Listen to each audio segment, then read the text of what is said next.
Imagine a world where all the knowledge of humanity, from the wisdom of the ancients to groundbreaking scientific discoveries, was stored in one place.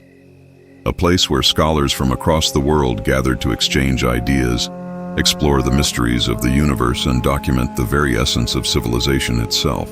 That place was real. It was the Great Library of Alexandria. But today, it no longer exists, burned, destroyed, and lost to history. Or was it? What was really lost when the Library of Alexandria fell? And is it possible that some of its knowledge survived?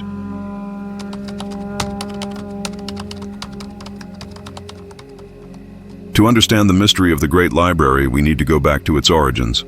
The library was founded in the 3rd century BCE during the reign of Pharaoh Ptolemy I, a general of Alexander the Great. It was part of a grand vision, turning Alexandria into the intellectual capital of the world. Ptolemy and his successors wanted to gather all the knowledge of the known world in one place, creating the most ambitious collection of texts ever attempted. It wasn't just a library, it was an entire institution, what we might call the first ever university. Scholars from Greece, Egypt, Persia, India, and even China were invited to study and contribute. The library was filled with scrolls, estimated to be between 40,000 to 700,000 at its peak, covering philosophy, medicine, astronomy, mathematics, and history. Some believe it even held texts that predated the Egyptian civilization itself.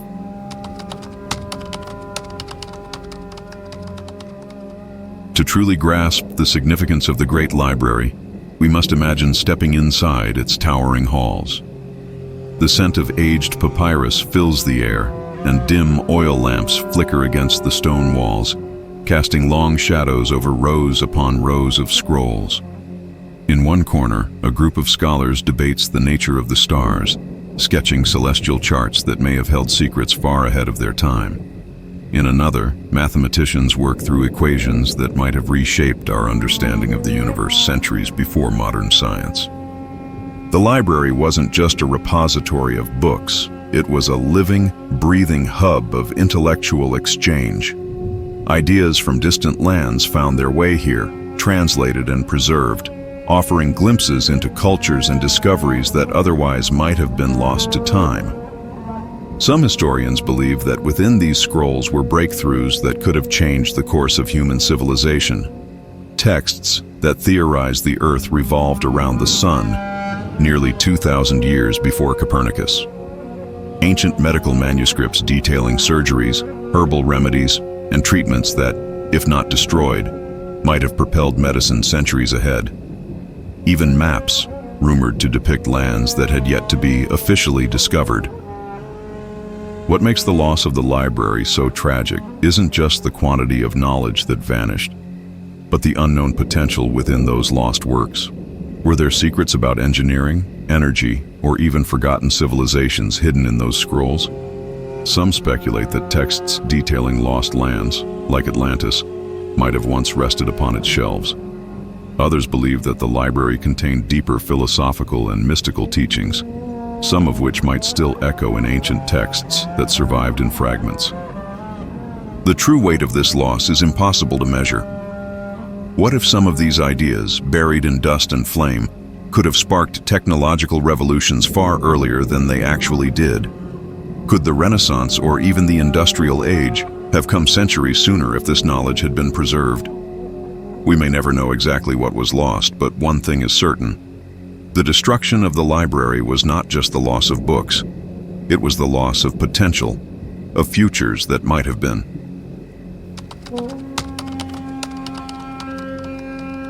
The fall of the Great Library is one of history's greatest mysteries. Was it one single cataclysmic event, or a slow, gradual erasure? The stories surrounding its destruction are as fragmented as the knowledge it once held.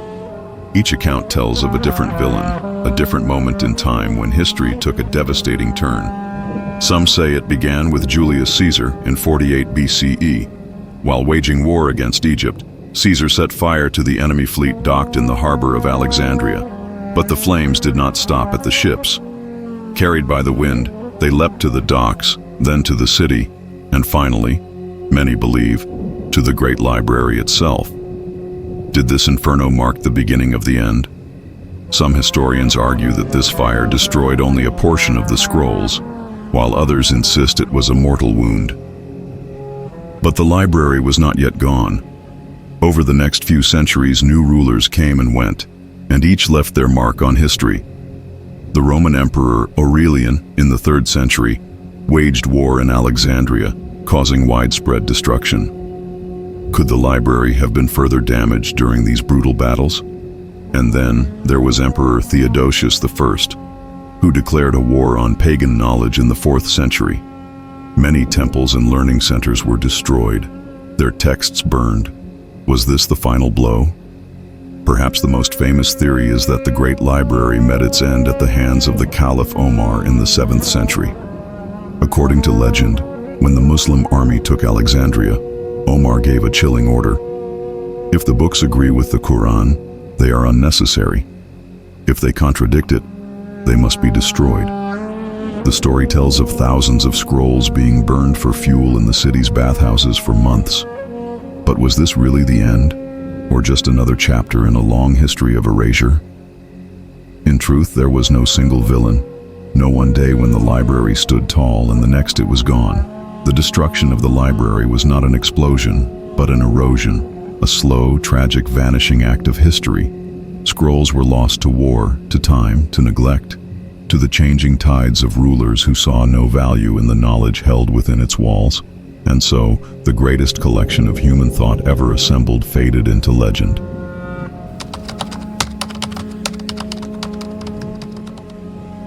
The Great Library may be gone, but whispers of its wisdom still echo through time. The knowledge it once held was not simply erased. It was scattered, hidden, carried away in the minds of scholars who fled before destruction could claim everything. Could fragments of its lost knowledge still exist today, buried within other ancient texts? Some scholars believe that parts of the library's collection survived, smuggled to distant lands. The House of Wisdom in Baghdad, a center of learning in the Islamic Golden Age, may have inherited some of Alexandria's teachings.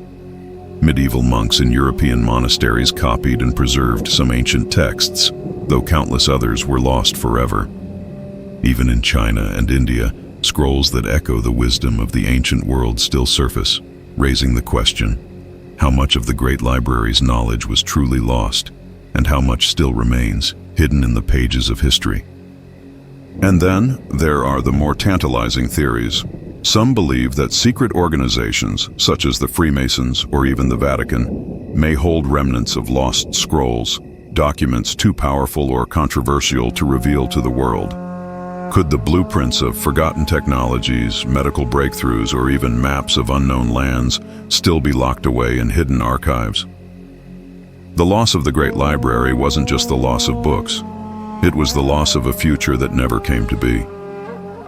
What could the world have looked like today if we had never lost those ideas? Would we have reached the moon centuries earlier? Could we have cured diseases long before they ravaged humanity? The tragedy of the Great Library isn't just in what was destroyed, but in what could have been. But history is not just about loss, it is about rediscovery. Every lost scroll, every vanished text, every missing idea is a puzzle piece waiting to be found. And so the search continues, not just for what was, but for what could still be. The Great Library of Alexandria was more than just a collection of books. It was a symbol of humanity's quest for knowledge, a place where the world's greatest minds came together to unlock the mysteries of the universe. Though it was destroyed, its legacy continues. Perhaps one day, lost knowledge will resurface, and the wisdom of the ancients will once again enlighten the world. What do you think? Do you believe some of the lost knowledge from the library still exists somewhere? Let us know in the comments. And if you enjoyed this deep dive into history's greatest mystery, don't forget to like, share, and subscribe for more fascinating explorations into the past.